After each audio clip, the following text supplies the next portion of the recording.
Olá, meus amigos, minhas amigas, que bom mais uma vez estarmos juntos estudando os ensinamentos de Jesus. Desde já agradecemos muito por mais essa oportunidade. E sempre que nós temos oportunidade, nós esclarecemos, procuramos deixar bem claro que o Espiritismo ele veio complementar as orientações de Jesus. Ele não trouxe nada assim diferente, muito pelo contrário. Completou, complementou, esclareceu, abriu mais esse leque dos ensinamentos deixados aqui por Jesus, E hoje nós falaremos sobre uma carta essa que foi dirigida à Sociedade de Estudos Espíritas pelo Dr. de Grande-Boulogne. Esse doutor de Grande-Boulogne, ele era cônsul lá na França, E essa carta, ela consta da Revista Espírita de agosto de 1860. Um artigo muito bonito, muito esclarecedor, que nos traz ainda mais firmeza para afirmarmos, que o Espiritismo veio completar aquilo que Jesus nos trouxe. Então, nessa carta, escrita pelo Dr. de Grande-Boulogne, são expostos pontos de extrema concordância entre o cristianismo, pregado, propagado por Jesus, e o espiritismo, codificado por Allan Kardec. O Dr. de Grande-Boulogne, ele desejava muito fazer parte dessa sociedade parisiense de estudos espíritas, Ele estava interessado em conhecer mais, Mas devido à sua profissão, ele era um cônsul, Ele foi forçado a deixar a França. Ele tinha que viajar muito, os postos de trabalho dele eram além da França, Ele desejava fazer parte então dessa sociedade, mas o trabalho impediu porque ele foi mandado para fora da França. Mas mesmo assim, ele solicitou para essa sociedade que ele fosse aceito como membro correspondente. Ele não poderia estar presente, mas ele se corresponderia com frequência. Então ele queria ser um membro correspondente dessa sociedade parisiense de estudos espíritas, E nessa carta, então, o doutor de Grande-Boulogne, ele se apresenta, ele relata a sua simpatia pelos trabalhos que essa sociedade parisiense de estudos espíritas desenvolvia, Ele informa nessa carta que leu todas as obras que já tinham sido publicadas com relação à doutrina espírita, E que conhece todos os pontos fundamentais do espiritismo, cujos princípios ele aceita e ele adota sinceramente. Ele reafirma também, o doutor de Grande-Boulogne, ele reafirma a sua vontade, uma vontade bem firme, assim, de viver e de morrer como cristão, e que acolhe naturalmente os princípios do Espiritismo. O Espiritismo é uma doutrina cristã, ela veio do próprio Cristo, Os ensinamentos do Cristo foram, como eu falei, completados, mais esclarecidos, mais amplamente divulgados pelo Espiritismo. E na opinião do doutor de Grande-Boulogne, as duas coisas, os princípios cristãos e a doutrina espírita, elas se associam, não são coisas adversas, muito pelo contrário, elas têm pontos em comum numerosos, E dentre esses pontos em comum que elas têm, a doutrina cristã e o espiritismo, um deles, nós podemos citar, o Dr. de Grande-Boulogne citou 15 nessa carta. Então, o primeiro deles é que Deus é o Criador de todas as coisas. E nós temos lá no Livro dos Espíritos nenhum senão com relação a essa informação. Lá no Livro dos Espíritos, na primeira questão, nos diz que Deus é a inteligência primeira, causa primária de todas as coisas. Vem bater com aquele ensinamento anterior, um ponto em comum.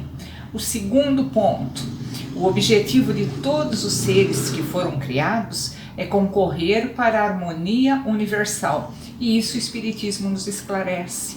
Todos nós fomos criados iguaizinhos, com possibilidades de evoluirmos, criarmos esse bem-estar, criarmos essa harmonia universal. Quanto mais nós nos desenvolvemos, mais nós facilitamos a criação dessa harmonia, né?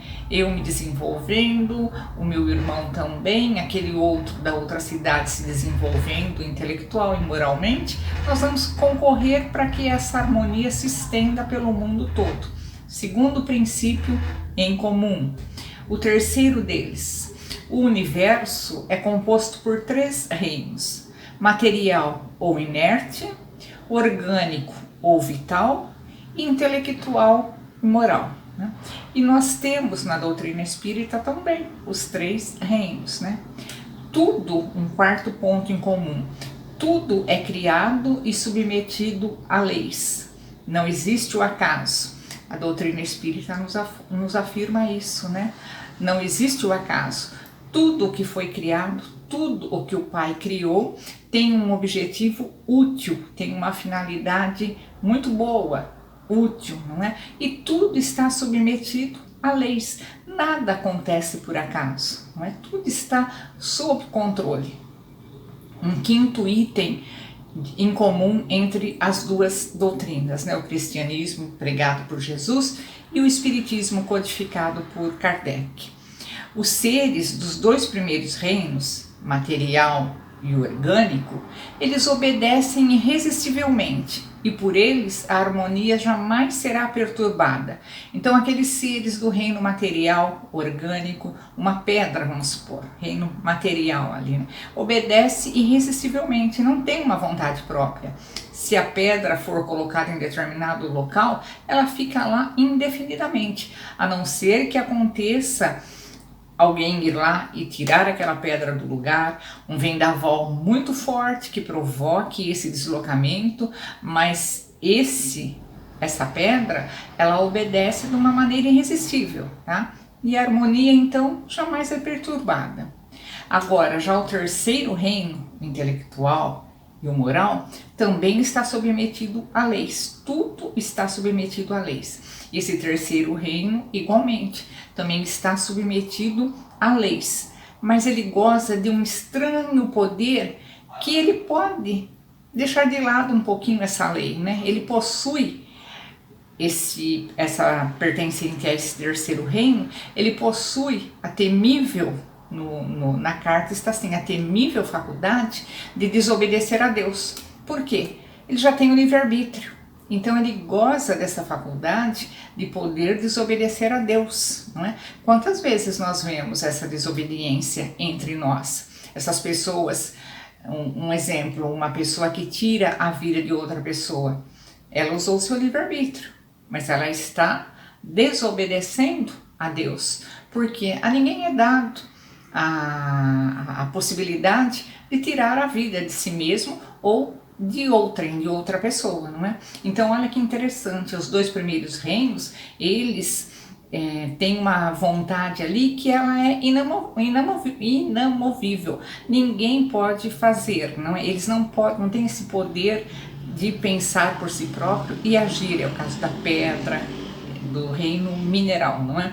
Agora, esse terceiro reino a qual o homem pertence, intelectual, moral, já tem essa faculdade, mas ele pode desobedecer, não é? O que constitui seu livre-arbítrio. Então o livre-arbítrio tem o seu ponto positivo, mas também tem o seu ponto negativo. Nós precisamos saber como usar esse livre-arbítrio. E como é que nós vamos saber? Estudando, cada vez pesquisando, cada vez tentando entender mais o comprometimento que as nossas atitudes causam no nosso dia a dia e consequentemente na nossa encarnação toda, não é? Um sétimo ponto em comum entre as duas doutrinas. As leis que regem o mundo moral, elas estão contidas no Decálogo, lá de Moisés, os 10 mandamentos, né? Mas elas se resumem no mais admirável preceito de Jesus. Jesus, quando esteve aqui, também ele não condenou o que Moisés tinha dito, mas ele deu uma enxugada naqueles 10 mandamentos, né? Então, os preceitos que Jesus trouxe, resumindo aqueles 10 mandamentos, foram amar a Deus sobre todas as coisas e ao próximo como a si mesmo. Ali está toda a lei, não é? Um 8º ponto de conformidade. Toda derrogação da lei constitui uma perturbação na harmonia universal. Nossa, se uma lei que foi criada por um ser inteligente, que só quer o nosso bem, né? essa lei existe desde lá de trás e nos traz um equilíbrio até hoje. Então, qualquer derrogação da lei divina constitui uma perturbação na harmonia universal, mexe com tudo, não é? Um nono item em comum. Ora, né? Deus não permite que tal perturbação persista e a ordem deve ser necessariamente restabelecida. Ele criou o certo, né? Ele fez o que era mais correto. Então, se há alguma perturbação, nós temos que reencontrar aquele caminho mais correto. Nessa harmonia, ela tem que ser necessariamente restabelecida. Nós caminhamos para a felicidade, nós caminhamos para um mundo melhor, não é? Então, se alguma coisa não deu certo, vai ter que ser retocada, restabelecida, refeita. Então, assim, existe uma lei destinada à reparação da desordem no mundo moral. E essa lei está contida inteirinha numa só palavra: expiação. O que nós estamos fazendo aqui na Terra? Que é um planeta de provas e expiação. Ou nós estamos sendo provados, ou nós estamos em expiação. Por quê? Porque nós estamos reparando desordens cometidas lá atrás, erros cometidos lá atrás, não é? Então, se nós infringimos a lei em algum momento, vai ter que haver essa reparação, essa harmonia vai ter que ser restabelecida. E como que essa reparação vai se operar, não é? Através de uma nova reencarnação, onde nós vamos expiar, ou seja, colocar para fora aquilo de errado, né? Corrigir, não é? Nos entendermos com aquele momento que nós nos equivocamos e fazer agora o melhor que for possível para reparar aquele engano lá do passado. Um décimo item em comum. E essa expiação, ela se dá pelo arrependimento, pela reparação, por provas, por atos de virtude. Tudo isso Jesus falava, não é? Tá lá no cristianismo que Jesus veio nos trazer.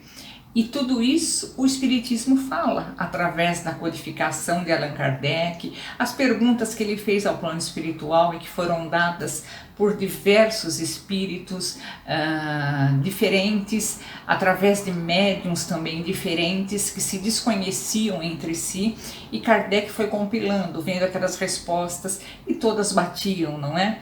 Então a expiação, o Espiritismo também nos afirma isso, ela se dá pelo arrependimento, pela reparação e por atos de virtude. Então, somente o arrependimento de um ato equivocado não vai valer muito. É o primeiro passo. Eu prestar atenção que eu fiz alguma coisa de errado, me arrepender daquela atitude, não faria isso de novo, não vou fazer isso de novo, porque me trouxe consequências amargas, né? Então, o arrependimento é o primeiro passo. Mas só ele não basta, né? Nós temos que aliar ao arrependimento a reparação, né? Simplesmente eu me arrependi, não vou fazer mais isso, mas aquele erro lá atrás, ele não se dissolveu, tá? Então eu vou ter que reparar. O que é reparar? Fazer de uma maneira diferente, acertar, tá? Para corrigir aquilo lá de trás, não é? E os atos de virtude que a gente tem, né? Aqueles atos bons vão fazendo com que aquela nossa prova mais difícil, aquela expiação mais complicada, seja diminuída, não é?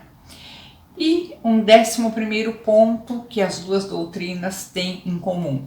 As duas afirmam que a prece nos ajuda muitíssimo, tá?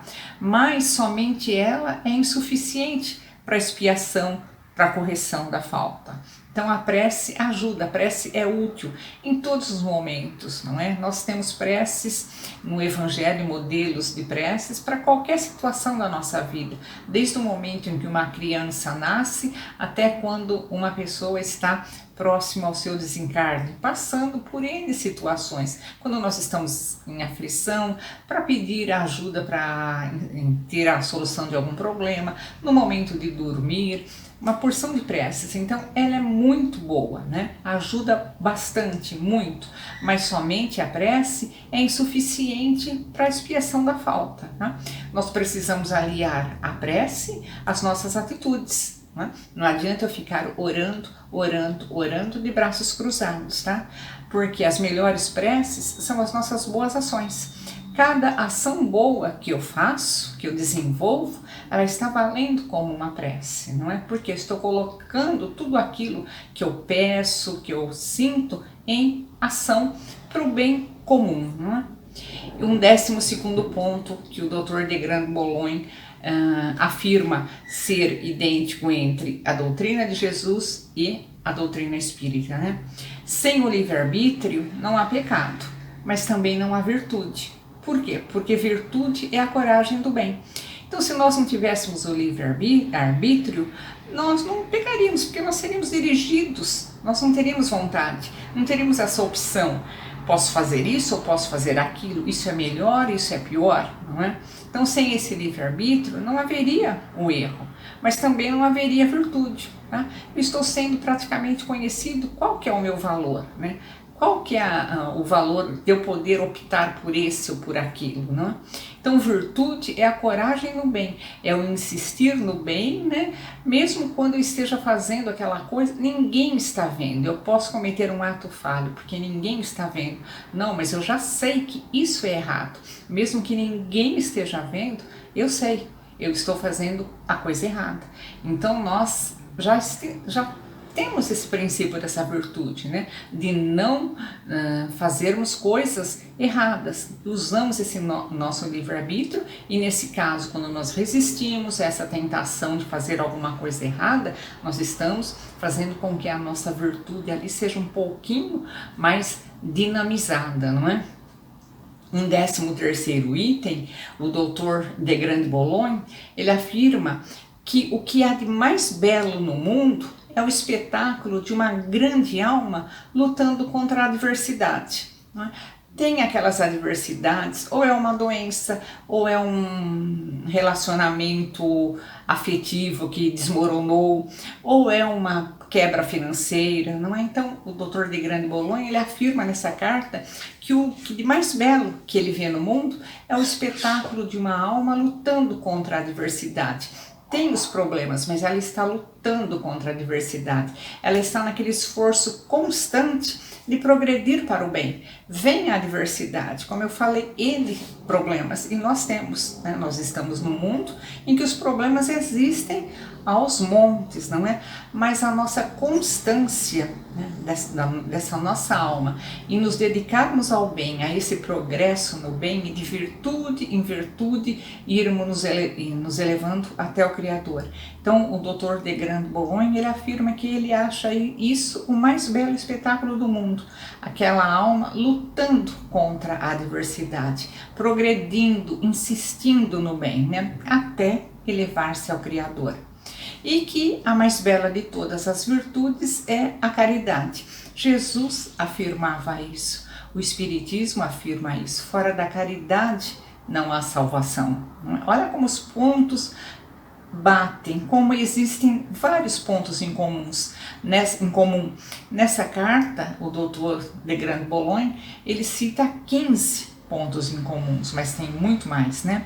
Então, voltando a falar da caridade, que ele considera como sendo a mais bela de todas as virtudes, Jesus já afirmava isso e Kardec também afirma, né? Caridade é um atributo especial da alma, né? Em suas ascendentes aspirações para o bem. Ela esquece, aquela alma caridosa, ela esquece de si mesmo para proporcionar a felicidade do próximo. Isso que é ser caridoso. Ficar um pouco de lado e pensar naquele irmão que está num sofrimento maior do que o meu, não é?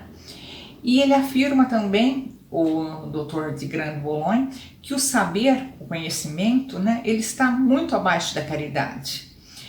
O saber nos eleva na hierarquia espírita. Lógico, quanto mais nós sabemos, né, nós somos mais conceituados, né? Mas só o fato de eu ter uma porção de conhecimento, de eu ter esse saber, eu não estou espiando nada, eu não estou resgatando nada. Esse meu saber, nada influi na justiça de Deus. Agora, a caridade sim, a caridade tem peso, né? Porque a caridade espia, a caridade apazigua as situações.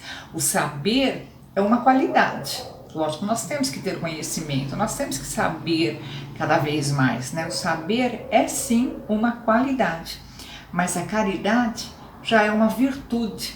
Então vamos investir na caridade, né? E para que a gente acerte, nós temos que ter esse conhecimento, nós temos que adquirir esse saber para agirmos da forma correta, tá? Então uma coisa puxa outra, mas o saber é uma qualidade e a caridade já é uma virtude, né?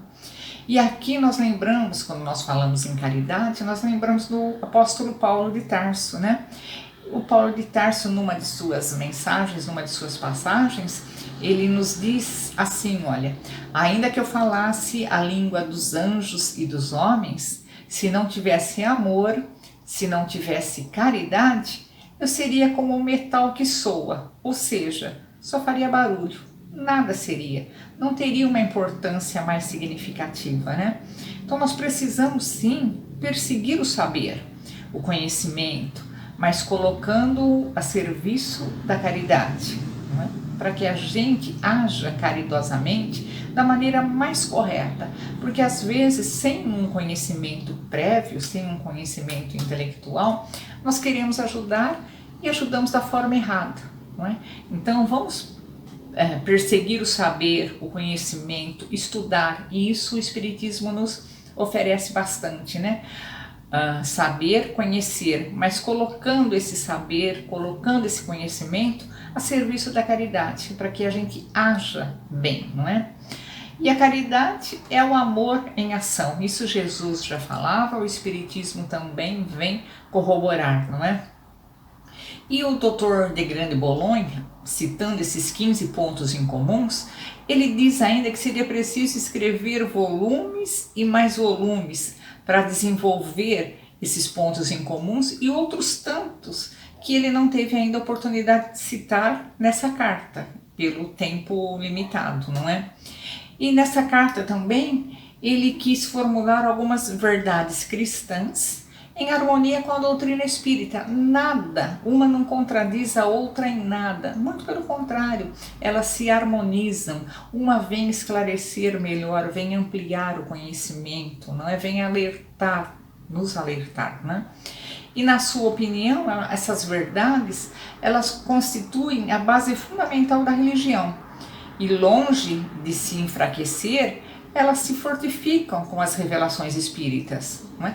As outras religiões podem se fortalecer com as revelações espíritas, porque a revelação espírita vem diretamente lá do plano espiritual, não é? São mensagens que nos chegam por espíritos que lá vivem, né, e querem nos alertar, querem que a gente vá para frente. Então essas mensagens chegam das mais diversas formas, nos mais diversos lugares, indistintamente, não é para um povo A ou para um povo B, não, é para o mundo todo. Por quê? Eles estão interessados, sim, no nosso progresso, não é? Se todos abrissem os ouvidos às revelações dos Espíritos, tudo quanto perturba os nossos corações ou revolta a nossa razão, desapareceria de repente. Se nós abríssemos os ouvidos às revelações dos Espíritos, né? E isso nós temos dentro da doutrina espírita, quando nós temos revolta, quando nós temos perturbações, não sabemos por que exatamente aquilo que está acontecendo conosco, por que nós estamos passando por determinada situação, por determinado problema, não é? Nós ficamos perturbados, nós ficamos revoltados. Se nós realmente abríssemos os ouvidos para as revelações espíritas, essa revolta, essa perturbação, ela desapareceria, porque tudo tem a sua explicação. O que eu estou colhendo hoje, o que eu estou passando hoje, é o que eu plantei lá atrás, ontem, numa outra encarnação, numa outra existência. Então, tendo esse conhecimento, nós vamos ficar alerta. Nossa, se é assim, se hoje eu estou assim, numa situação não tão boa, porque eu estou colhendo o que eu plantei lá atrás, já vou me preparar para o futuro. Eu não quero passar isso novamente. Então, vou começar a plantar melhor para lá no futuro colher melhor, não é? E a doutrina espírita, ela se confunde sim com o cristianismo, porque há um tão rico tesouro de consolações. A doutrina espírita é uma doutrina consoladora, não é? Ela é ao mesmo tempo uma doutrina tão lógica, prática, ela lança uma luz tão intensa sobre o nosso destino, ela afasta tão bem as trevas que perturbam a nossa razão, né? Que parece impossível, seja impossível para um espírita, né, sincero, aquele espírita convicto mesmo, negligenciar um só dia de trabalho para o seu progresso. Então, aquele espírita convicto que já conhece essa luz, que tem a certeza que a doutrina espírita é uma doutrina lógica, né, coerente, tá?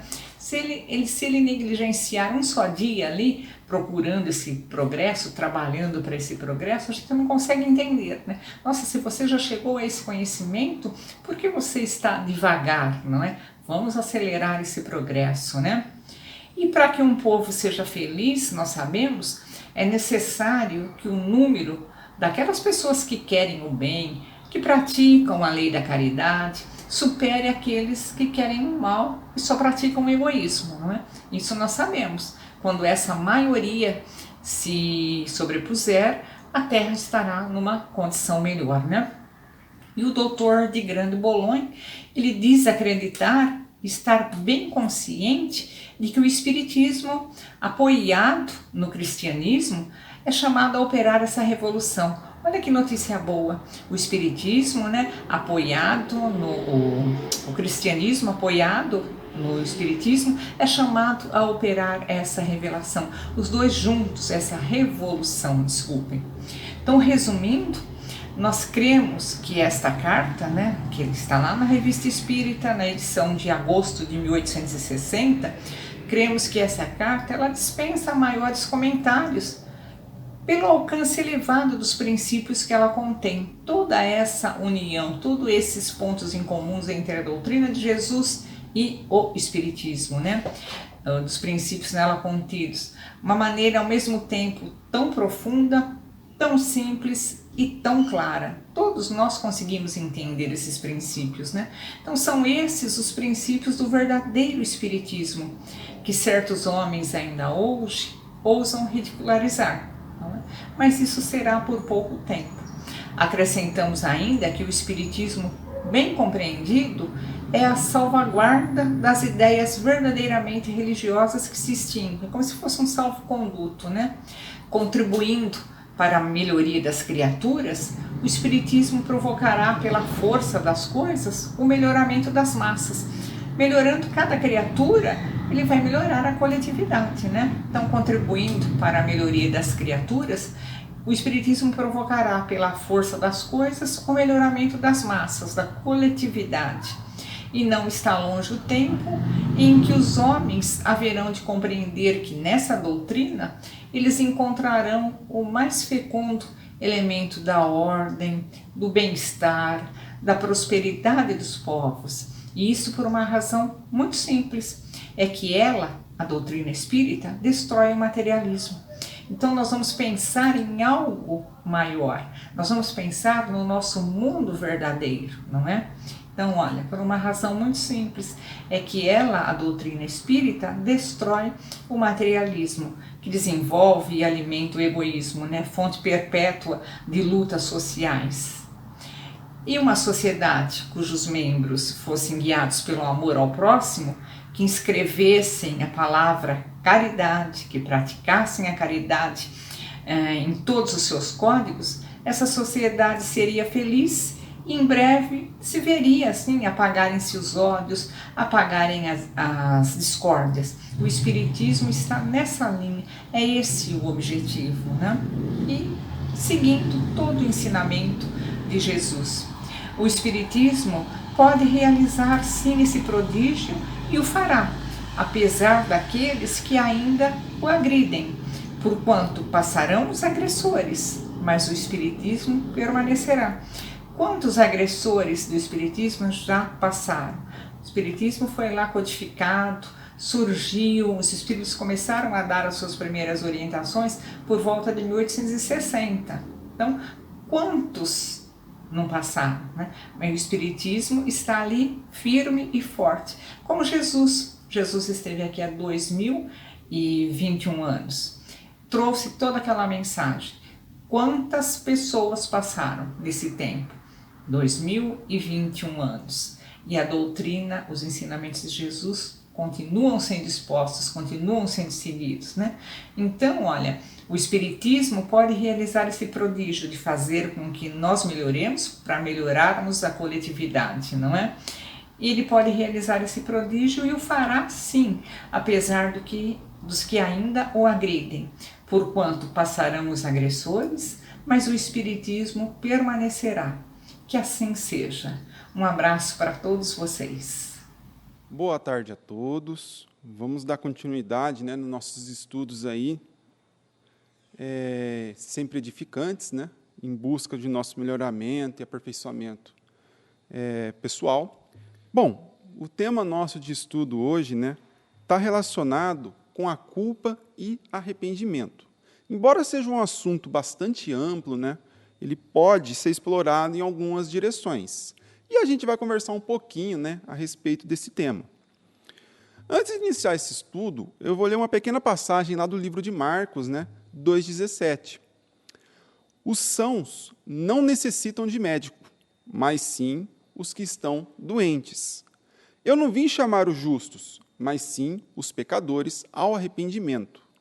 Essa é uma passagem bastante interessante, né, que Cristo deixa para a gente lá no livro de Marcos, que ele fala, né, que quem está saudável, realmente, não precisa de um auxílio, não precisa, né, de médico. Né? Mas é uma pergunta boa para a gente se fazer. Será que realmente eu estou são? Será que eu não tenho nenhum tipo de doença? A gente tem que extrapolar um pouco esse raciocínio e não pensar no médico e doença, né, de uma forma física, carnal. Mas eu posso também olhar por um ponto de vista, né, espiritual, da forma que ele completa. Né? Eu não vim chamar os justos, mas sim os pecadores ao arrependimento. E quando ele fala pecador e arrependimento, dá de se entender, né, que eles têm algum tipo de culpa, né, nesse cartório aí, como a gente coloca no jargão do dia a dia. Consequentemente, né, a gente precisa entender, né, o que é esse arrependimento, né? Por que ele tem relação com a culpa? Por que a gente precisa, né, compreender esse contexto para ajudar também no nosso crescimento espiritual? Quando a gente pega a nossa vida, né, a gente sabe que as encarnações nossas sucessivas nem sempre são fáceis. Se a gente pega o momento que a gente está passando hoje, por exemplo, né, enfrentar a vida, sobreviver a essa vida, querendo ou não, vai exigir um esforço bem grande de nós. É bastante paciência, é bastante cuidado, é bastante tolerância, seja o que for. A gente vai ter que fazer um esforço que, num primeiro momento, né, parece algo muito sobrenatural, algo muito puxado, algo muito forte, aquilo que vai deixar o cansado. Né? Na verdade, não deixa de ser, né, uma prova, uma certa expiação, porque a gente está num planeta de aprendizado. Né? Então, ninguém disse que passar de ano, né, passar de prova, aí, ia ser uma tarefa simplesmente fácil. Vai exigir da gente, né, um certo esforço, um certo mérito, né, por trás desse processo. No entanto, pegando esse contexto, né, de esforço sobrenatural, né, enfrentar a vida, uma coisa que a gente percebe muito hoje, né, é o que mais assusta as pessoas, o que mais assombra as pessoas, é o fardo do seu passado e, ao mesmo tempo, as incertezas em relação ao seu futuro. Quando a gente olha fardo do passado, né, e incerteza do futuro, a gente consegue fazer uma pequena ligação. O preço que pagamos, né, por um passado sobrecarregado, um passado pesado, ele gera dentro da gente aquele sentimento de culpa. Então, né, ter um passado sobrecarregado, né, vai nos assombrar através desse sentimento de culpa. Da mesma forma que ficar pensando demais nas incertezas do futuro vai criar na gente aquele sentimento de ansiedade, né, preocupação excessiva. No nosso caso, né, a gente vai focar hoje sobre a culpa, que seria, né, o preço que pagamos pelo fardo do nosso passado sobrecarregado, vamos assim dizer. Quando a gente pega o campo da psicologia, né, Jung afirma que a culpa, né, é um dos maiores males que atingem a nossa civilização. É bastante interessante olhar para esse ponto de vista, né, que ele está jogando a culpa como um dos grandes pilares, né, que trazem maldade para a nossa civilização. É interessante observar isso, né? Por quê? Se existe culpa, ela foi provocada por algum ato que me levou a algum tipo de arrependimento. Esse ato, né, provavelmente, para ter gerado um sentido de culpa, não foi bom. E muitas vezes ele vai estar associado com um ato de egoísmo, um ato de orgulho, aquele coração duro, né? Então a gente vai perceber que a culpa ela tem a consequência daqueles sentimentos negativos que são opostos no primeiro momento com o amor e a caridade, né? Na verdade, a gente vai olhar ela com outro ponto de vista. Então, o peso da culpa, se eu deixar ela tomar conta de mim, já que ela é um mar, né? Um mar em cascata que vai vindo atrás da gente, né? Ela vai deixar a gente incapaz diante da vida. Então, eu fiz algo ruim, eu fiz algo negativo, que eu me arrependo, né? E gero esse sentimento de culpa, realmente é um fardo pesado, é um fardo sobrecarregado. No entanto, se eu deixar esse fardo me sufocar, né, eu não consigo caminhar durante a minha vida, né, durante a minha trajetória. Embora seja um dos maiores males, a gente tem que tentar transformar esse mal em algo bom para a gente conseguir tirar um proveito e usar na nossa caminhada, né? Então, a gente precisa mudar, ressignificar, né, essa forma que ele colocou aqui sobre o sentimento de culpa. A maioria dos nossos comportamentos, então, né, seja consciente ou inconsciente, são movidos através da culpa, né? Por quê? Culpa, vergonha, ansiedade, medo, né? Todos esses fantasmas, eles sempre envolvem a nossa alma e nos assombram. E eles ditam um comportamento nosso de acordo com o nosso dia a dia, com o nosso meio. Ah, eu tenho medo de fazer aquilo, eu já vou mudar meu comportamento para não repetir aquilo. Ah, eu tenho culpa de magoar uma pessoa, eu vou tentar mudar meu comportamento para não sentir isso de novo. Ou seja, a maioria dos comportamentos nossos, eles vão sendo alicerçados em torno, né, desses sentimentos de culpa, por exemplo. Sentimentos de vergonha, ansiedade e assim por diante. Por quê? Eu não quero ficar sentindo isso, eu quero fugir disso, né? Eu quero ser melhor do que isso. No entanto, eu acabo alterando meu comportamento diante disso. Quando a gente olha, então, o sentimento de culpa, né, olhando para o ponto de vista das nossas vidas, né, ela pode ser dividida, quando a gente olha no campo de psicologia, né, em 3 partes, né, em 3 momentos, vamos assim dizer. Evitação, supercompensação e autossabotagem. Bastante interessante essa colocação. A culpa, quando ela é manifestada, né, através da evitação, ela traz para a gente um complexo de inferioridade. O que significa isso? Eu tenho uma sensação de ser indigno. Então, a partir do momento que eu cometi um ato, me arrependo, né, e gero um sentimento de culpa, vamos assim dizer, se eu deixar esse sentimento de culpa tomar conta de mim, eu posso me ser levado para um complexo de inferioridade, ou seja, uma pessoa que se sente indigna de tudo.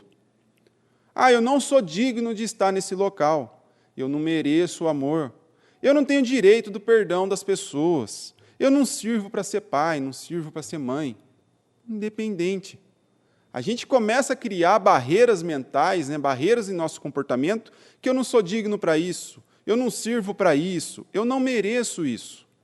Automaticamente, eu estou deixando a culpa tomar conta de mim e começar a me fechar numa bolha para eu não interagir com as pessoas, para evitar provocar algo que eu venha me arrepender novamente.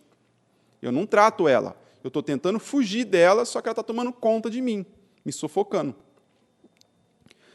Por outro lado, né, quando a gente olha a culpa nesse campo, a gente sempre vai achar que eu vou fazer tudo de errado. Ah, porque eu não sou digno de estar nesse local, porque se eu estiver lá, eu vou fazer alguma coisa de errado. Ah, eu não sou digno de amor, porque se eu tentar explorar o amor, eu vou magoar alguém. Ou seja, eu vou ficar com um sentimento de inferioridade que eu vou querer fazer tudo errado. Eu acho que vou ficar com esse pensamento, ah, vai dar tudo errado, eu sou um fracasso, né?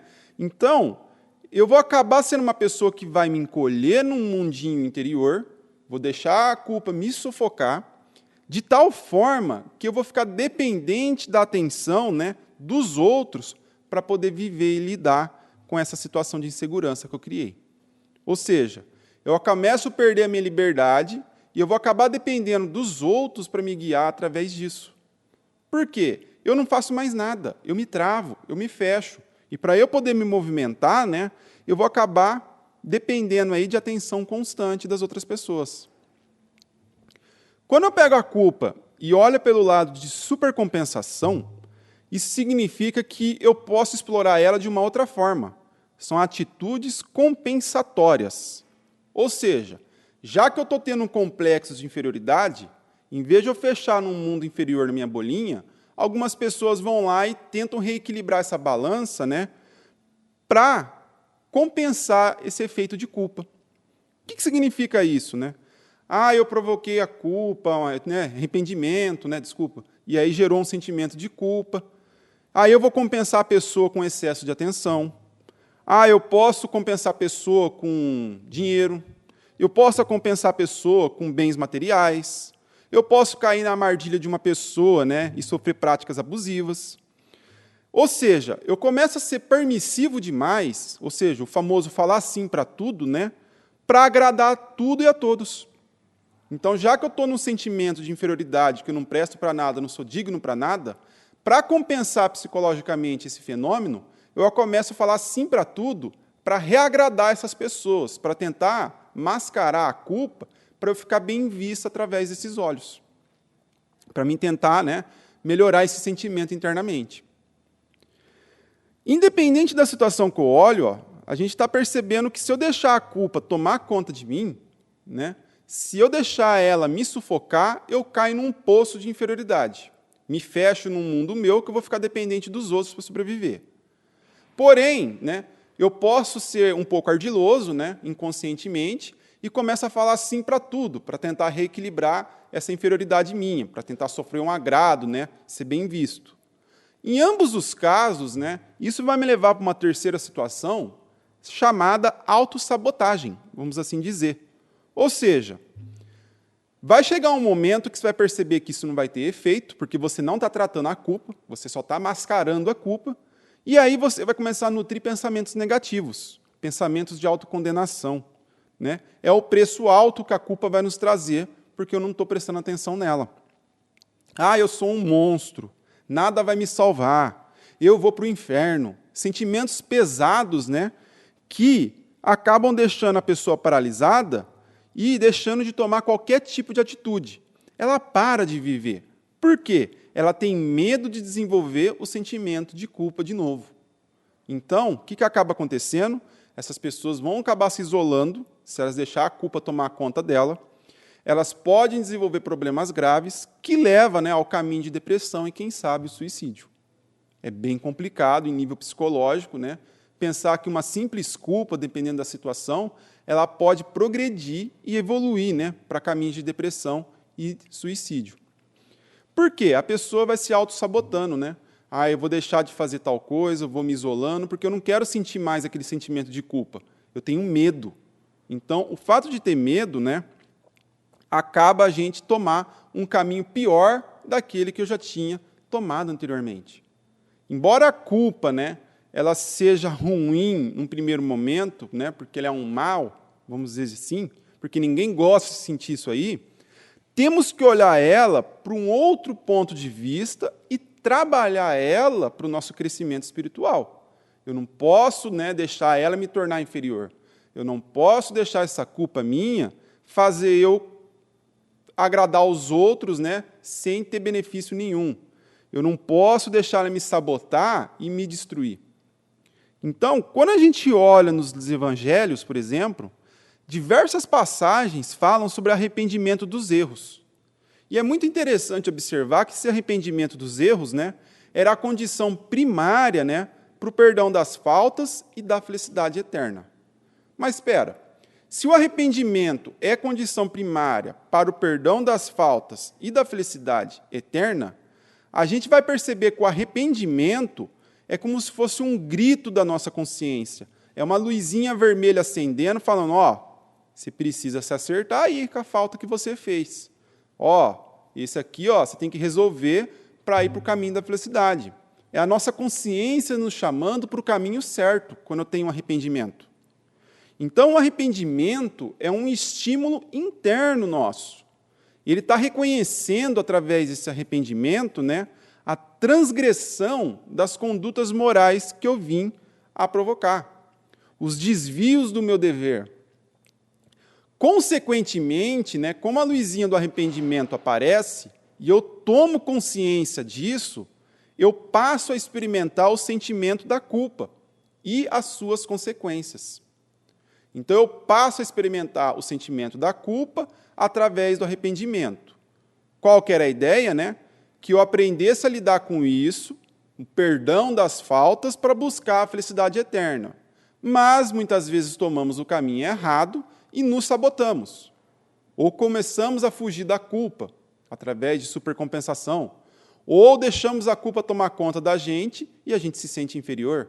Ou seja, muitas vezes a gente acende a luz do arrependimento, né, que vem através do sentimento da culpa, e eu não trato isso. Eu deixo ela ali remoendo, ou eu finjo que ela não está ali, e ela vai me consumindo poucos a poucos. O sentimento de culpa, então, tem total poder de nos destruir tranquilamente. Mas, se a gente aprender com esse sentimento a reconhecer e retransformar, né, dar um novo significado para a dor que ela está provocando, ela vai ser um importante alinhado nosso para despertar a nossa consciência. Porque se eu trabalhar a culpa, né, ou seja, dar um novo significado para ela, não como um mal, mas sim como um instrumento de aprendizado, eu vou começar a retransformar, né, num nível consciente, o meu ser. E aí sim, incorporando isso para o meu consciente, eu vou evitar, né, provocar novas faltas, eu vou caminhar num caminho mais de amor, um caminho mais de tranquilidade, e encontrar a felicidade eterna, né, que os evangelhos colocam. Lá no livro Momentos de Consciência, né, Joana de Ângeles, ela comenta uma frase bastante interessante. A culpa surge, né, como forma de cártese necessária para a libertação de conflitos. Então, ela não coloca a culpa, né, como um efeito negativo. Embora a gente experimenta algo ruim, né, algo angustiante, né, que aparenta ser negativo, a culpa ela acaba sendo como se fosse um remédio necessário, né, para ajudar a gente a resolver os nossos conflitos. Então, né, ela se encontra esculpida, né, alicerçada no espírito e manifesta-se em uma expressão consciente nossa, ou até mesmo em situações inconscientes de autopunição, né, que seriam aqueles exemplos que eu coloquei: inferioridade, supercompensação, sabotagem. Então, ela coloca, né, uma observação interessante. Ó, a culpa ela vai ser utilizada para a libertação dos nossos conflitos. Então, a gente tem que aprender a pegar essa culpa, então, a lidar com ela, né, de uma maneira que o ser humano utilize ela para aprontar para si mesmo, né, o que ele executou de forma inadequada e como eu posso corrigir isso. Então, né, a culpa acaba sendo uma das ferramentas utilizadas pelo ser humano para apontar para si mesmo o que ele executou de maneira inadequada, seja para si mesmo, seja para a sociedade, seja num nível espiritual, moral. Então, a culpa, né, ela permite cumprir o papel do quê? De despertar a atitude necessária para a gente se recompor moralmente. Então, embora a experimentação dela seja negativa, né, porque ninguém gosta de dor, ninguém gosta de ter aquela angústia, a gente tem que aprender a trabalhar ela com uma atitude para recompor a nossa moral, recompor aquilo que eu fiz de errado. Então, o arrependimento, né, ele vem e pode ser entendido como a experiência que alguém, né, passa durante a vida para se sensibilizar diante de ações que foram infelizes. Então, teve uma ação infeliz, eu me arrependi. Puxa, senti um sentimento de culpa, trabalhei com isso, não vou fazer mais isso novamente. É um ciclo de aprendizado. Eu só não posso deixar essa culpa, né, tomar conta de mim. Eu tenho que aprender com ela para não cometer o mesmo erro novamente e aí sim subir, né, nos degraus da experiência, nos degraus da evolução nossa. O Kardec pergunta na questão 992, né, um trecho bastante curtinho. Que consequência produz o arrependimento no estado corporal, para quem está encarnado, né, vamos assim dizer? Olha que interessante. O arrependimento faz com que já na vida atual, isso é a resposta dos espíritos, né, o espírito progrida, se tiver tempo de reparar suas faltas. Então, agora ele acendeu uma terceira via aqui. Eu tenho um arrependimento, eu experimento a culpa, através dessa culpa, né, eu busco a reparação da falta. Seria a terceira via agora aqui que está aparecendo para a gente. Quando a consciência o exprobra, né, ou seja, quando a culpa aparece, né, para a gente ter noção nisso, a nível consciente, que eu fiz algo de errado, né, que é uma falta, ela vai lhe mostrar a imperfeição e o homem sempre vai poder se melhorar. Então, automaticamente, eu cometi uma falta, né, alguma coisa negativa, alguma coisa ruim, vai acender uma luzinha na nossa consciência através do arrependimento, que vai fazer a gente experimentar o sentimento de culpa. Eu vou usar o sentimento de culpa para me melhorar, ou seja, para me fortalecer, para me trabalhar, e, no segundo momento, reparar também a falta cometida, porque eu vou ter consciência desse processo. Então, né, a partir do momento que a gente recebe esse alerta, é importante também repensar a nossa ação. Puxa, né, estou com um sentimento de culpa aqui, né, não posso magoar as pessoas da forma que eu fiz, não posso fazer mal para as pessoas da forma que eu fiz. Eu tenho que reconhecer o meu erro. E muitas vezes a gente é orgulhoso e não quer reconhecer o nosso erro. Muitas vezes também somos egoístas e acham que a gente nunca vai estar errado. Então, a gente está percebendo, né, que se eu abraçar o orgulho, se eu abraçar o egoísmo, essa culpa não vai conseguir dar aprendizado para a gente. E ela vai nos destruir pouco a pouco. Eu tenho que reconhecer o meu erro. Reconhecer alguma coisa é ser humilde. Por quê? Eu quero aprender com ele. Estamos aqui numa escola o tempo todo. Queremos aprender com ele para acertar na próxima vez, para evitar que eu cometa o mesmo erro da próxima vez. Então, ficar sustentando o sentimento de culpa, né, ele vai, num primeiro momento, assim, achar, né, uma falsa ideia, vamos assim dizer, né, que o sofrimento, que esse sentimento de culpa está ali, é o reparador da falta. A gente tem aquela falsa expressão, né? Provas de expiação, né? A gente associa prova e expiação com dor. Já que eu me arrependi e estou sentindo culpa, essa dor, essa angústia que a culpa está trazendo é a minha prova, é a minha expiação. Olha que interessante que algumas pessoas pensam, né? O fato de eu me sentir mal já é a prova, já é a expiação. E isso aí não está certo. Isso é uma ideia falsa, porque a culpa em si, ela não é a prova e a expiação. A culpa em si, ela está sendo uma luzinha, né? Ela está sendo um alarme para eu poder me transformar, para eu poder me melhorar. Só através da reparação da falta, que talvez não pode ser um caminho tão simples e fácil, que eu vou encontrar a minha prova, que eu vou encontrar, né, a minha expiação. Porque só a partir do momento que eu tomo a consciência e falo, eu quero me melhorar, realmente eu vou ser provado para ver se eu melhorei. Realmente eu vou sofrer uma expiação para quitar aquela falta que eu cometi. Então, a gente percebe, né, que o arrependimento vem no começo com o sentimento de culpa. Depois eu posso sofrer a prova, posso sofrer a expiação, né, e, consequentemente, ter a reparação nesse processo aí. Então, ficar pensando que a culpa por si só, né, já é a prova e a expiação, você não vai querer buscar a reparação. Você fala, não, eu já estou sofrendo o que estou merecendo. É isso que eu mereço, eu tenho que sentir a dor. A pessoa se prende nesse pensamento, né, e deixa de buscar aquelas ações edificantes, as boas obras. Ela deixa de buscar o melhoramento pessoal. Ou seja, somente através do melhoramento, somente através de buscar a reparação, né, o perdão das ofensas também, é a forma que você se liberta da culpa. Então, ela vem, sim, como uma luz. Realmente, vamos experimentar algo de ruim, mas eu só vou tratar e resolver esse conflito interno meu quando eu busco me melhorar, quando eu busco reparar a falta cometida. Eu não posso ficar deixando essa falta me consumir, porque eu estou me punindo. Então, eu entro na situação de sabotagem de novo. Ou seja, eu não posso vivenciar a culpa, né, por si só e deixar ela ficar me consumindo como castigo, porque é uma ideia errada. A gente tem que olhar ela como um reparador de falta, ou seja, eu tenho que buscar meu crescimento para evitar cometer aquilo de novo. Lá no Céu e Inferno, no capítulo 7, o Kardec coloca uma frase interessante.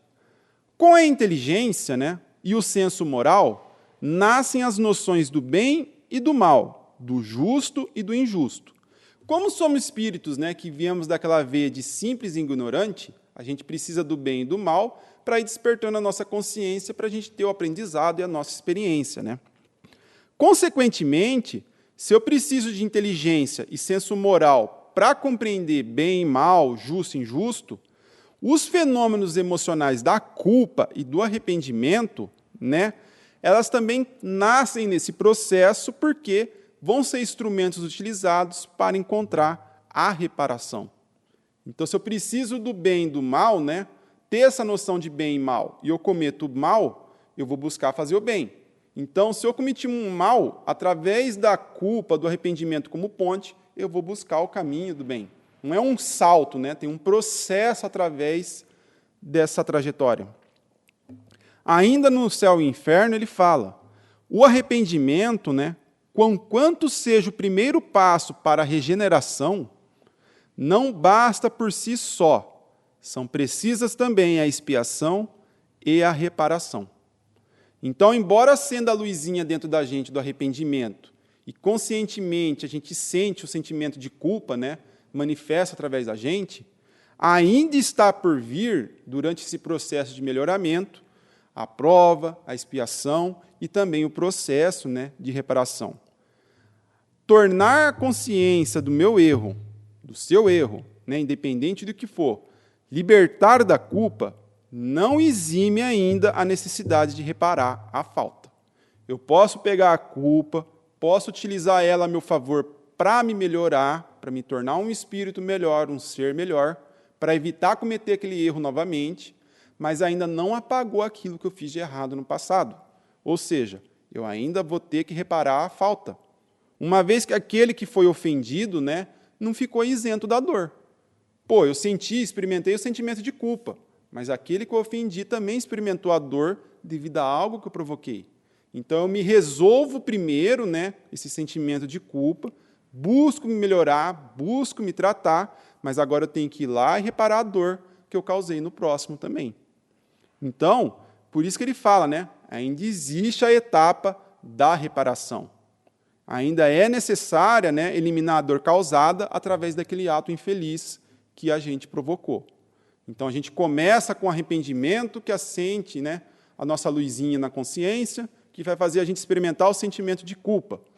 Eu não vou deixar a culpa tomar conta de mim, mas sim eu vou tratar ela, me libertar dela, resolver os meus conflitos para me tornar uma pessoa melhor, para não vir cometer mais esses erros. A partir desse momento, eu estou abrindo as portas para o quê? Para buscar o caminho da reparação. E, quem sabe, a prova e a expiação, para realmente verificar se eu aprendi, através daquele sentimento de culpa, a não fazer algo de errado novamente.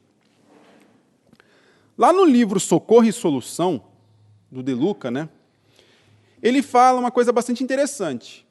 É importante lembrar que a nossa evolução é feita através das experiências do erro e do acerto.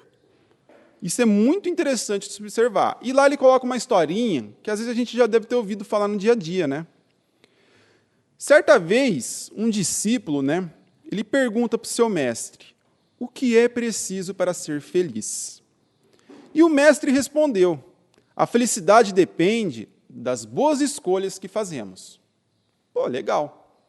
Mas, o discípulo, querendo entender um pouco mais, ele indaga, como é possível fazer boas escolhas? E o mestre respondeu, isso se dá através da experiência. E ainda não satisfeito, o discípulo pergunta, como que eu adquiro, então, experiência? E o mestre responde, fazendo más escolhas. Então, olha que interessante, a nossa evolução é através de experiências de erros e acertos. Através da experiência do erro, que eu experimento através do arrependimento, que eu vou experimentar através do sentimento da culpa, que vou buscar me melhorar e vou buscar reparar, eu encontro uma certa experiência, uma certa bagagem, eu adquiro, né? Para o quê? Fazer boas escolhas no futuro e realmente me sentir feliz. Então, é um processo intimamente ligado, né?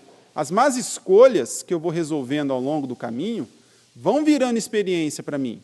E essa experiência vai se somando de uma forma a formar, né, a felicidade nossa.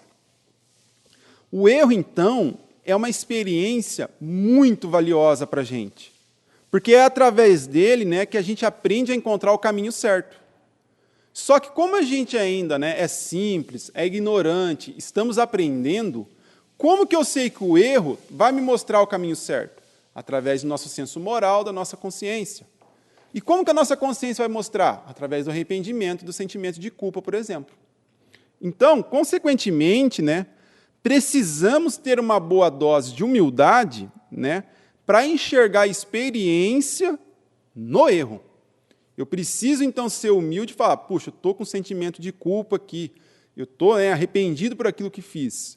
Eu tenho que ser humilde, reconhecer o meu erro e aprender com esse erro. Ou seja, utilizar esse sentimento que eu estou sentindo, né, de culpa, arrependimento, né, para poder me melhorar. Então, eu posso olhar esses sentimentos, né, que, embora são negativos, as sensações que a gente tem, como um mestre disfarçado ali, nos apontando o caminho correto que eu tenho que fazer para o progresso. Isso que é bastante interessante. Embora ela seja um mal que a gente não quer sentir, e é um mal que existe muito hoje em dia, né, as pessoas ainda são endurecidas, né, ela vai apontar para a gente, através da nossa consciência, o caminho correto que eu tenho que tomar. Eu só tenho que reconhecer isso, eu tenho que aceitar isso para poder caminhar em direção ao meu progresso. Senão eu fico parado no lugar e essa culpa me consome e me destrói. A culpa, então, e ele coloca ainda lá no livro dele, nos aprisiona na estrada do erro. Ela vai nos manter preso no círculo da dor e do sofrimento. E não é isso que Deus quer para a gente. Por que ele ia colocar um sentimento, né, que vai despertar o arrependimento, culpa, né, e vai colocar algo que vai ficar mantendo a gente preso, né, num círculo vicioso de dor e sofrimento? Por que eu estou sentindo isso? Qual é a vantagem disso, né? E Jesus disse, ele falou para perdoar o próximo. E a primeira coisa que a gente tem que perceber é que o próximo não é aquele que está do meu lado. A pessoa mais próxima de mim mesmo sou eu. Se eu olhar agora nesse momento, quem está perto de mim aqui? Eu, meu espírito, eu estou aqui.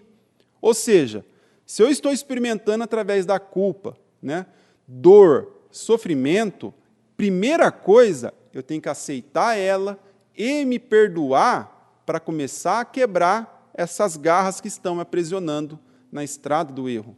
Então, a gente está acendendo uma luzinha também, né, para o auto-perdão. Bom, ainda aproveitando esse mesmo autor, né, lá no livro Pensamentos que Ajudam, do De Luca, ele comenta, perdoar, então, é um benefício que você faz para si mesmo, porque ele vai te ajudar a trazer de volta à sua vida a paz. A gente tem que pensar que o perdão é um remédio extremamente poderoso, seja para a saúde física, a saúde emocional e a nossa saúde experimental. Então, espiritual. Então, experimentando o sentimento de culpa, eu vou aprender também a perdoar. Quem? Eu mesmo. Por quê? Para mim aceitar que eu errei e utilizar essa experiência do erro para me tornar uma pessoa melhor. A culpa, por si só, né, ela deixa o nosso corpo físico muito tenso, muito agitado, intranquilo. Se eu deixar ela ficar tomando conta de mim e não aceitar ela, não buscar utilizar ela para me melhorar, ela vai ficar me consumindo. E toda vez que ela fica me consumindo, meu corpo fica gastando energia em cima dessa culpa. E aí o que vai acontecer? Em vez de eu me manter vigilante no dia a dia, né, com as experiências, com o aprendizado, como estou gastando boa parte da minha energia com esse sentimento de culpa, a gente começa a perder, né, o nosso estoque de energia. Consequentemente, né, não sobra energia para manter esse corpo saudável, não sobra energia para manter ele ativo. a gente começa a ficar mais deprimido, a gente começa a poder ficar doente se eu deixar ela tomar a culpa, né, o controle nosso. Então, né, a partir do momento que a culpa não traz aprendizado e o desejo de recomeço, a gente precisa de ajuda. Eu preciso, de alguma forma, buscar ajuda, porque esse sentimento de culpa não pode me consumir, não pode queimar minhas energias, não pode me deixar doente, senão ela vai me destruir. A partir do momento que eu estou experimentando o sentimento de culpa, eu preciso reconhecer o erro através dela, eu preciso buscar o meu perdão para me tornar uma pessoa melhor. Eu preciso, depois, num segundo momento, provar, experimentar, e depois eu preciso reparar a falta que ocorreu com o ofendido. Eu preciso aceitar essa caminhada, né? Consequentemente, obviamente, né? Eu não consigo sozinho. Busque ajuda. Existem profissionais para isso. Então, a gente pode também reconhecer uma ajuda, um conselho amigo num centro, um conselho na igreja, buscar um psicólogo. A gente encontra algum meio de tentar lidar com essa culpa, que às vezes conversando a gente consegue receber impressões que nos auxiliam nesse processo também, né? A partir do momento que eu entendo as origens da minha culpa, que às vezes eu não estava compreendendo, não estava enxergando, mas estava sentindo, né? A partir do momento que eu compreendo essa culpa que estava me consumindo, né, e as formas que ela pode ser superada, eu consigo rever as minhas atitudes. Porque, realmente cometi um erro, eu aceito, eu me perdoo, não vou fazer mais isso, quero me tornar uma pessoa melhor, né? O arrependimento me leva nessa caminhada também em busca da reparação. Então, a partir do momento que eu consigo entender a culpa, que às vezes é uma tarefa um pouco difícil, né, eu consigo rever as minhas atitudes. E aí eu vou conseguir viver de uma forma mais tranquila e leve. Se houver abertura, né, durante sua caminhada aqui na Terra, né, de ainda ter contato com aquela pessoa que foi atingida e ela puder ser contatada, vale a pena a tentativa, né, de você ter o processo de buscar a reconciliação com ela, buscar o perdão, buscar, né, tentar não cometer mais esse tipo de erro. Se por algum motivo essa pessoa desencarnou, né, você não tem mais o contato direto com ela aqui, ela somente está no plano espiritual, você vai assumir uma postura diferente e o quê? Já que eu compreendo a minha culpa, né, eu vou buscar fazer acertos daqui para frente. Eu vou buscar fazer uma vida correta. Eu vou evitar cometer aqueles erros do meu passado. Eu aceito que eu errei, né, e agora eu busco me melhorar. Para pelo menos você aliviar o peso desse sentimento de culpa e você ir trabalhando com ele pouco a pouco, né, para se libertar dele, para você sair dessa estrada do erro, né, você utilizar essa experiência aí para encontrar a sua felicidade. Então você vai erguer a cabeça, você vai seguir a vida e vai começar a construir novas histórias e novos acertos através da experiência do erro que você cometeu lá atrás. Ainda no livro, né, Pensamentos que Ajudam, né, ele comenta: o perdão não isenta da culpa, tá? Nem aceita os atos que alguém que o magoou. Ao contrário, ajuda a libertá-lo da dor e da raiva crônica, da separação e do isolamento. Então a gente vai perceber, né, o perdão, num primeiro momento, ele não isenta você da culpa, tá? Você ainda tem a responsabilidade no cartório, você vai ter que buscar a reparação. Mas já começa a me ajudar a libertar o quê? A dor que eu estou sentindo, o sofrimento que eu estou passando, a sensação que eu sou uma pessoa mais isolada, uma pessoa que está separada, a raiva que às vezes eu posso ter, que eu posso ficar remoendo. Então ela começa, através do perdão, do auto-perdão, né, a trabalhar esse sentimento. Mas eu ainda vou ter que buscar a reparação desse processo aí. Bom, o sentimento de culpa, então, né, ele nos mostra, com uma palavra-chave para sintetizar tudo, a capacidade nossa de assumir responsabilidade pelos meus atos. Então, a partir do momento que bateu a luzinha do arrependimento e acendeu a luzinha do sentimento de culpa, ela está me chamando, através desse caminho de dor, de sofrimento, né, a eu ter responsabilidade pelos meus atos. Em vez de eu ficar me martirizando, ficar sofrendo, né, de deixar ela me destruir, eu vou me perdoar, num primeiro momento. Para quê? Para eu aceitar que esse sentimento está aqui para me ensinar e me auxiliar no meu aprendizado. E aí eu vou buscar fazer novos acertos. Depois eu posso provar, depois eu posso espiar, para reparar as faltas, vou, né, buscar a reparação com o ofendido e assim por diante. É um processo construtivo de passos a passos, né? Porque a partir do momento que eu utilizo a culpa para assumir a minha responsabilidade e não deixo ela me destruir, eu começo a enfrentar a vida, né, de um modo mais maduro. Eu começo, né, a responder pelas consequências dos meus atos. E eu tenho consciência desse processo. Eu vou utilizar essas experiências para fazer o caminho correto rumo ao meu progresso. O arrependimento nos leva a sentir a culpa. A gente tem que aprender, então, a converter a culpa em responsabilidade. Para quê? Para a gente crescer psicologicamente e espiritualmente. Daí, né, através desse crescimento de responsabilidade que a gente está convertendo a culpa, nasce a nossa disposição de buscar o perdão com aquele que eu ofendi, a buscar meu próprio perdão e, ao mesmo tempo, né, abrir os passos fundamentais para a reparação da minha falta. O ato de ser responsável, então, é reconhecer humildemente suas falhas. Então, a gente nunca se desprendeu da lei do amor e da caridade, né? A humildade está em volta ali. Então, o ato de ser responsável implica em ser, né, humildemente, um reconhecedor das suas faltas e desejar sinceramente reparar o mal feito, de coração aberto. Para poder encerrar, eu vou deixar uma pequena mensagem aqui do Divaldo. Já que é impossível voltar atrás para poder apagar o que fizemos, avancemos fazendo agora todo o bem possível, que um dia colheremos. Muito obrigado a todos e que possamos, né, refletir um pouco sobre a culpa, né, e trabalhar com ela como um sentimento, não de sofrimento e dor, como se fosse uma prova e expiação, mas sim um sentimento que vai nos trazer consciência, responsabilidade e auxiliar no nosso processo de perdão, auto-perdão e reparação com o próximo em busca da nossa felicidade. Muito obrigado.